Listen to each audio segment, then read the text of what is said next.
नमस्कार, मी राजेश कागळे, पर्यवेक्षक केरामूल public school. आज मी इथून साधणार आहे वर्ल्ड चॅम्पियन प्रतिभा तकडपल्ली यांच्याशी. खरंच हलाखीची परिस्थिती असताना सुद्धा एका छोट्याशा खेडेगावातून या विश्वभरामध्ये फिरून देशासाठी कितीतरी गोल्ड मेडल, सिल्वर मेडल जिथून आणलेली अशी ती दुसरी तिसरी कोणी नसून ती आहे प्रतिभा तकडपल्ली. ती आज आपल्यासोबत आहे.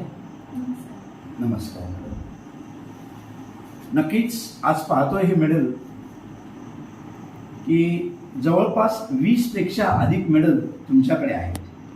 एवढंच नाही, याच्यात गोल्ड मेडल आणि विशेष म्हणजे India book of records, Asia book of record असे वेगवेगळे, जॅकी बुक ऑफ रेकॉर्ड आणि नॅशनल व इंटरनॅशनल असे मेडल्स तुम्ही मिळवलेले आहात. तर सर्वप्रथम तुम्ही मला सांगा, ह्या सर्वांचं श्रेय तुम्ही कोणाला द्याल?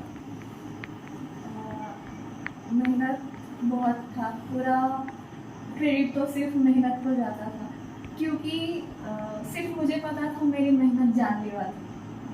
मेहनत तो सब करते हैं पर एक्स्ट्राऑर्डिनरी सिर्फ थोड़े ही बनते हैं.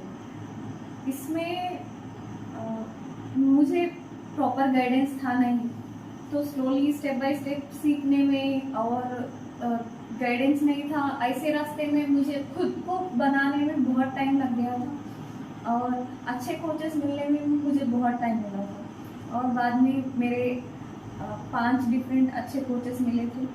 उसके बाद मेरा लाइफ में बहुत चेंजेस आए हैं. हमने ऐसे ही सुना है कि आपके बारे में आपके घर वालों को भी पता नहीं था कि आप चैंपियन हैं. जब आप मेडल जीत के आए तब उनको पता चला है कि आप इसमें माहिर हो. इसके बारे में आप क्या कहना चाहते हैं? घर में इसलिए नहीं बोली थी कि वो एक्सेप्ट नहीं करेंगे.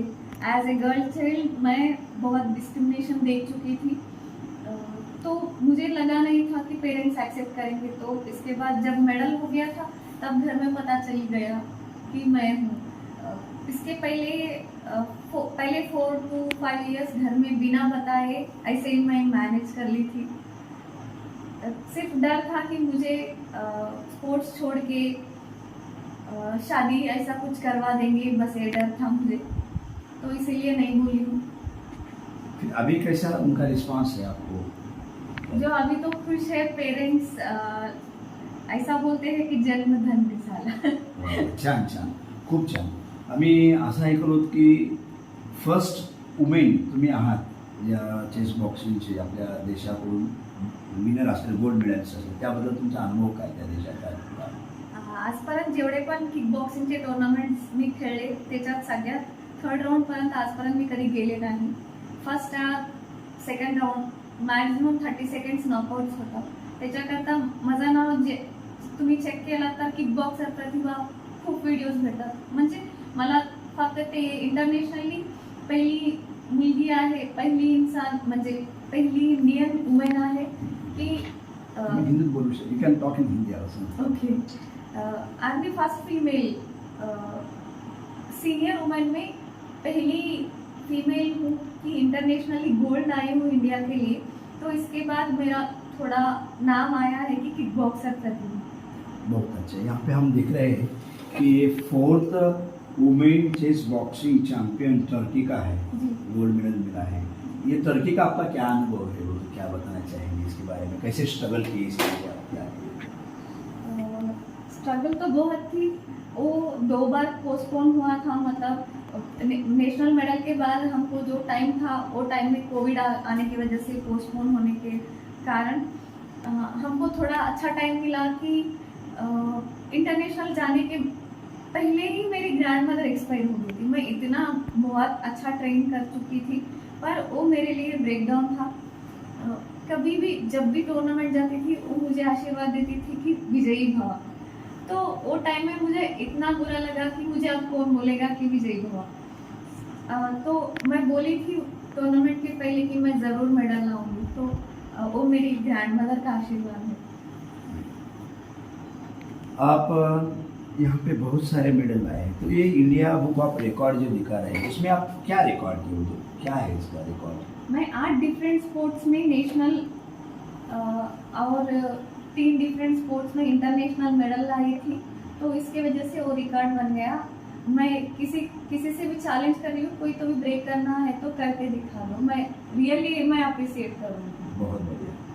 हमने ऐसा ही सुना है कि आपका रिकॉर्ड खुद आपने ब्रेक कर दिया है, उसके बारे में आप क्या कहना चाहते हैं? एक्चुअली मैं पहली इंसान थी कि 3 डिफरेंट इंटरनेशनल गोल्ड मेडल्स लाई थी। 3 डिफरेंट स्पोर्ट्स में 3 इंटरनेशनल गोल्ड, उसके वजह से मेरा रिकॉर्ड बना था। उसके बाद में 5 डिफरेंट स्पोर्ट्स में 5 इंटरनेशनल गोल्ड बने, तो इसकी वजह से मेरा खुद का रिकॉर्ड मैं खुद ब्रेक कर चुकी हूँ। बहुत बढ़िया। यहाँ पे इसके ऊपर नाम नहीं दिख रहा है, सभी के ऊपर नाम है, तो इसके बारे में आप क्या कहना चाहते हैं और ये क्या है, ये किस देश का बस है? ये देखते ही समझ में जाता है कि ये इंग्लैंड का है। ब्रिटिश ओपन ताइक्वांडो चैंपियनशिप का है। इंग्लैंड जाके ये मेडल लाई हूँ मैं। बहुत टफ कंपटीशन था। मेरी अपोनेंट थी वर्ल्ड चैंपियन फाइनल्स में। वो उसका मैरिज के बाद उसका कमबैक था, वो मैरिज एंड बच्चे के बाद। उसके पहले वो 13 टाइम्स वर्ल्ड चैंपियन थी। तो मुझे बहुत अच्छा एक्सपीरियंस हुआ और मुझे कितना और प्रैक्टिस करना होगा और कितने अमेजिंग अपोनेंट्स हैं, मुझे ये देखने को मिला था उन्हें।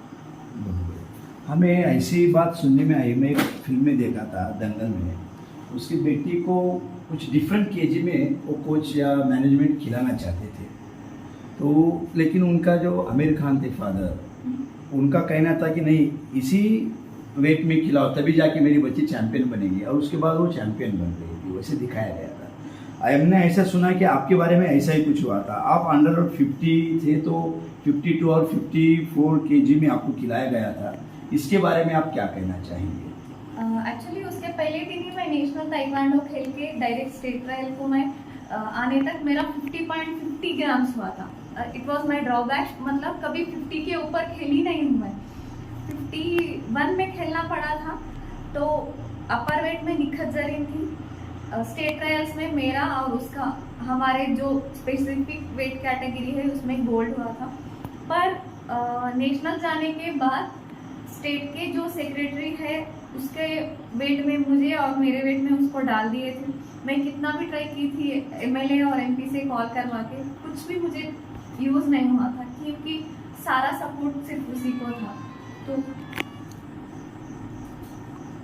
आप ऐसा लग रहा है कि ऐसा मालूम हुआ है हमें कि आप ऐसे पहले यंगेस्ट कोच हो इसकी बॉक्सिंग की, उसके बारे में आपका क्या कहना है? मैं फर्स्ट फीमेल बॉक्सिंग कोच और youngest certified boxing coach Telangana में हूँ, क्योंकि उधर फीमेल बॉक्सिंग कोचेस की बहुत कमी है। सिर्फ मेल डोमिनेशन रहने की वजह से स्पोर्ट्स में बहुत ज़्यादा पॉलिटिक्स भी हो रहे हैं फीमेल प्लेयर्स के साथ। तो हम आगे आएंगे तो ऐसे पॉलिटिक्स रुक जाएंगे। तो मैं और सारे लड़कियों को भी मैं रिक्वेस्ट करना चाहती हूँ कि आप लोग कोच बनो प्लीज़, कि बहुत सारे लड़कियों को ऐसे वैसे कुछ प्रॉब्लम्स ना आए। बहुत कुछ सपोर्ट मिलता है वुमेन कोच की वजह से। ये इतने सारे मेडल आप जीत के लाए, आज हमारे महाराष्ट्र में आप आए थे, तो देख के हमें खुशी हुई। Thank you. तो आप बच्चों को भी अच्छा गाइडेंस किए, तो आपके स्टेट के बारे में आपको क्या कहना है कि आपका ये जो विजय है इसमें आपको स्टेट का कितना श्रेय है और कैसे आपसे बिहेव करते हैं, बर्ताव करते हैं? एक्चुअली मेरा स्टेट में मुझे कोई उतना कुछ मिलता नहीं है। इसके पहले जो स्पोर्ट्स के अथॉरिटी के चेयरमैन थे, जब मेरा रिकॉर्ड बनने के बाद जब वो बुलाए थे, मैं गई थी और रिस्पेक्ट में थी, मैं बैठ के थी, तो मेरे सामने वो खड़ा होके बात की, मतलब। और जो कलेक्टर थे जितेश पाटले, जब मैं उनसे मिलने गई थी, वो भी रेस्पेक्ट में मेरे सामने खड़े होने से सारे के सारे खड़े हो गए थे। पर जो मिलना है स्पोर्ट्स मिनिस्टर के पास से और गवर्नमेंट के सीआर के थ्रू, कुछ भी मुझे रिस्पांस प्रॉपरली नहीं मिलता है। मैं बहुत बार स्पोर्ट्स मिनिस्टर को मिल चुकी हूँ। हर बार इंटरनेशनल मेडल के बाद मैं जाती हूँ तो बोलते हैं कि नेक्स्ट टूर्नामेंट को कुछ सपोर्ट करते हैं। फिर नेक्स्ट टूर्नामेंट के पहले जाती हूँ तो मेडल ना वो देखते हैं। फिर मेडल जाने के बाद उनको मिलती हूँ तो बोलते हैं नेक्स्ट टूर्नामेंट को। ऐसे ही चलता रहा। अभी 5 इंटरनेशनल गोल्ड हुए, फिर भी कुछ रिस्पॉन्स नहीं।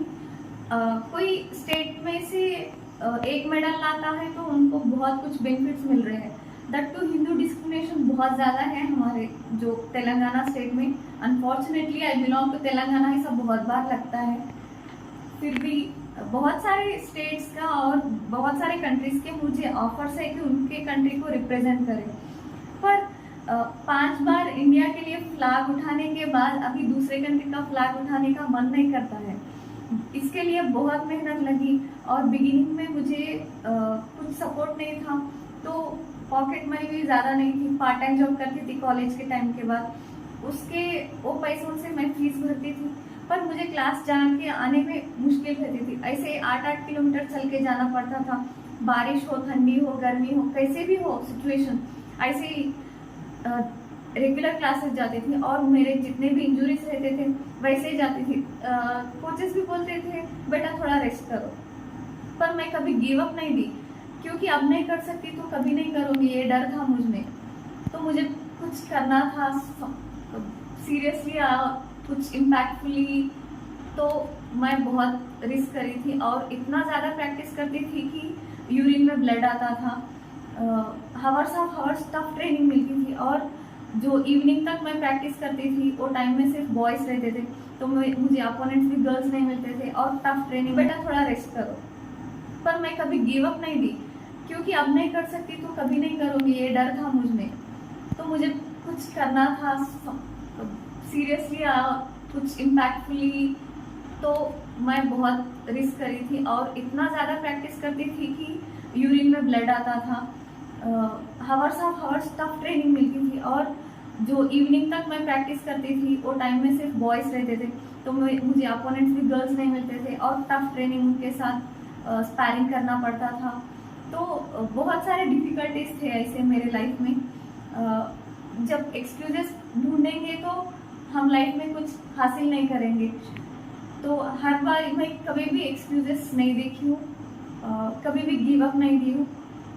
तो मेहनत भी बहुत साथ दिया, उसके साथ साथ जितना भी मेहनत करते गई महादेव साथ देते गए। हमने ऐसा ही सुना है कि आप डिवोशनल हो, बहुत ज़्यादा। उसके बारे में आप क्या कहें, how it is positively to you? Okay, जब मैं महादेव का प्रेयर करती हूँ तो मुझे बहुत फोकस मिलता है और मुझे कंसंट्रेशन बढ़ता है। अभी तो मैं हनुमान का दीक्षा ली हूँ, तो एक टाइम खाती हूँ खुद का बनाए जो, तो इससे ना इतना फोकस, इतना बिल बढ़ रहा है, मतलब जो भी कर रही हूँ बहुत इम्पैक्ट आ रहा है, इफेक्टिवली, एफिशिएंसी, बहुत कुछ इम्प्रूवमेंट दिख रहा है। तो that to my vegetarian, I belong to Brahmin community, so मुझे बिगिनिंग से भी मुझे डिवोशनल कुछ नॉलेज था, तो मेरे लिए बहुत हेल्प हुआ है। फिर आपको कैसे लग रहा है, एक छोटी सी गांव की लड़की, अपने ही पिताजी के स्कूल में पढ़ी वाली, वहीं पे पढ़ी बड़ी वाली, अब ओल्ड में मुझे बहुत कुछ नॉलेज और एक्सपीरियंसेस अच्छे हुए और आज मेरे लिए इतना बेस्ट था, क्योंकि पहले दिन था कि एक ही दिन में इतने ज़्यादा ऑटोग्राफ देना पड़ा। बहुत आपका रोल मॉडल कौन है? ये जो सब मेडल ला रहे हैं, तो आपका रोल मॉडल कौन है? मेरा तो रोल मॉडल तो हीरो तो हनुमान जी है। ऑफ कोर्स कोई भी स्पोर्ट्समैन का, मैक्सिमम प्लेयर्स का आप सुनोगे तो हनुमान ही बोलेंगे, क्योंकि इतना पावरफुल, इतना स्ट्रॉन्ग, एक पंच से कुछ एक पहाड़ भी हिला सकते हैं, तो इतना पावरफुल, किसी का कोई भी उसके फैन ही हो जाएंगे ना। तो सही, हम भी उनके फैन हैं, हनुमान जी के भक्त है, ऐसा कुछ नहीं है। तो आपको सुन के बहुत बढ़िया लगा है, आपने हमको वक्त दिया है, इसके लिए शुक्रिया। और आप हमारे दर्शकों को क्या बोलना चाहेंगे, जो बच्चे हैं हमारे इस विलेज में, जैसे आप विलेज से आए हैं, तो उनके पेरेंट को क्या बोलना चाहेंगे उनके बच्चों के बारे में? आज देखा है आपने, कुछ संकोचित वृत्ति के बच्चे थे, तो डर रहे थे कुछ खेलने को, तो उसके बारे में आपको क्या कहें? एक्चुअली खेल एवरीडे लाइफ में पार्ट होना चाहिए, जो सिर्फ फिटनेस स्ट्रेंथ के लिए नहीं होता है, हमारे फोकस बढ़ाने में, पढ़ाई में हम अच्छे बनने के लिए भी डोपामाइन एंड सेरोटोनिन का, हार्मोन्स का बहुत इम्पैक्ट होता है। वो गेम एंड वर्कआउट, खेलने से, कूदने से इसका बढ़ता है, तो इसकी वजह से हम पढ़ाई में भी अच्छे होते हैं। और मैं पढ़ाई में भी टॉपर थी, तो इसका समझो कि गेम्स हमारे लिए माइंड के लिए भी बहुत हेल्प होते हैं, माइंडसेट बनता है स्पोर्ट्स की वजह से। तो पेरेंट्स सिर्फ पढ़ाई पे नहीं, बच्चों का मेंटल हेल्थ, फिजिकल हेल्थ पे भी फोकस करो, क्योंकि लॉन्ग रन में ये नेगेटिवली इफेक्ट होता है। जो आपका जो आज का रिजल्ट देखना चाहते हो, फोर्सफुली स्ट्रेस कर रहे हो बच्चों को, ये लॉन्ग रन में बहुत हार्म करता है।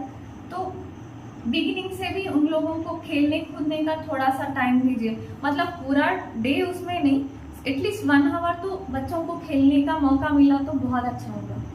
शुक्रिया, आपने हमें वक्त दिया थैंक यू इसलिए, सर। और हमारे दर्शकों को भी गाइड किए, और आपका जो भी जर्नी है उसके बारे में अच्छी तरीके से आपने यहाँ पे बात बताई है।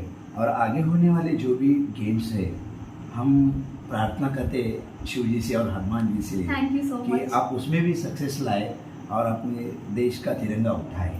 Thank you so much.